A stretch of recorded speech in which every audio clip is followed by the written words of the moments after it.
சிலவர்களுக்கும் இன்னைக்கு நம்ம சிறடிக்க ஆசையில நம்ம மனோஜ் வந்து பார்த்தீங்கன்னா, நம்ம முத்துட்டயும், ரவிட்டயும் வந்து சொல்றாப்ல, "கிரிஷ் இங்க இருக்கிறது நல்லதில்ல.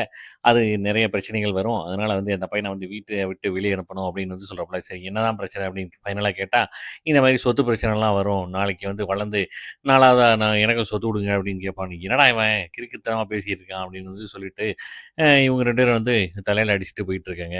இந்த பக்கம் பார்த்தீங்கன்னா, நம்ம கிரிஷா வந்து ரோஹிணி பக்கத்தில படுத்து படுத்து வைக்கிறதுக்காக வந்து நம்ம மீனா வந்து ஐடியா பண்ணி எந்திரிச்சு அனுப்பி விட்றாப்புல. பார்த்தா விஜய் ஆண்டி வெளிய வர டக்குனு வந்து நம்ம கிரிஷ் வந்து சேர்ல உட்காந்துட்டு தூங்குற மாரி ஆக்டிங் பண்ண, நமக்கு விஜய் ஆண்டி வந்து இவன் என்ன இந்த நேரத்தில வந்து இப்படி பண்ணிட்டு இருக்கான் அப்படின்ட்டு பயந்துட்டு உள்ள போயிடுறாங்க.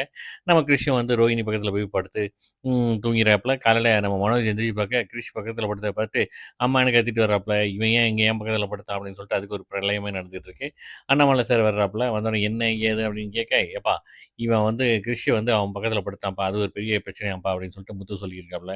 உன்னைய புடிச்சிருக்கு அதனால போய் வந்து படுத்துருக்கான். இதில என்ன இருக்கு அப்படின்னு சொல்லிட்டு திட்டி விட்டுறாப்புல. இங்கிட்டு ஸ்ருதிக்கு வந்து பார்த்தீங்கன்னா, நீத்து வந்து நம்ம நீத்தும் ரவின்னு இந்த மாரி ஃபோட்டோலாம் அனுப்பிச்சு வைக்க கடுப்பாகுறாங்க. அவங்க கூட வேலை பார்க்குற குமார்ட்ட வந்து சொல்லியிருக்காங்க. "நீ வெறுப்பேத்துறதுக்கு தான் இந்த மாரி பண்றான்ட்டு" ரவிக்கு ஃபோன் பண்ணி நடந்த எல்லாத்தையும் சொல்ல, இதெல்லாம் சரியில்ல பார்த்துக்கோ. நம்ம உறவுக்குள்ள பிரச்சனை வந்துரக்கூடாது" அப்படின்ட்டு நம்ம ஸ்ருதி வந்து ரவிக்கு சொல்றாப்புல. இந்த மாரி ரவியும் போயிட்டு நீத்து வந்து திட்டுறாப்புல. அ அதாவது ஏதாவது என்னுடைய ஃபேமிலி இத வந்து நான் இங்க எடுத்துட்டு வரமாட்டேன். அதே மாரி நீங்களும் நடந்துக்கோங்க. தேவையில்லாத எதுவும் பண்ணாதீங்க அப்படின்னு சொல்லிட்டு வார்ன் பண்ணிட்டு போறாப்புல. எனக்கு இதானே வேணும் அப்படின்னு சொல்லிட்டு நீத்து வந்து ரொம்ப ஹேப்பியாறாங்க. இந்த பக்கம் பார்த்தீங்கன்னா, பார்வதி ஆண்டி வீட்ல வந்து நீ நம்ம பார்வதி ஆண்டி, சிந்தாமணி, ரோஹிணி எல்லாரும் வந்து பிளான் பண்றாங்க. கிரிஷ வந்து வீட்ட விட்டு வெளியேத்துறதுக்கு. பார்த்தா நம்ம ரோஹிணிக்கு இதே இல்ல. ஆனா இருந்தாலும் இவங்க பிளான் பண்றத பத்தி வேற வழி இல்லாம கேட்டுட்டு இருக்காங்க. பார்க்கலாம்.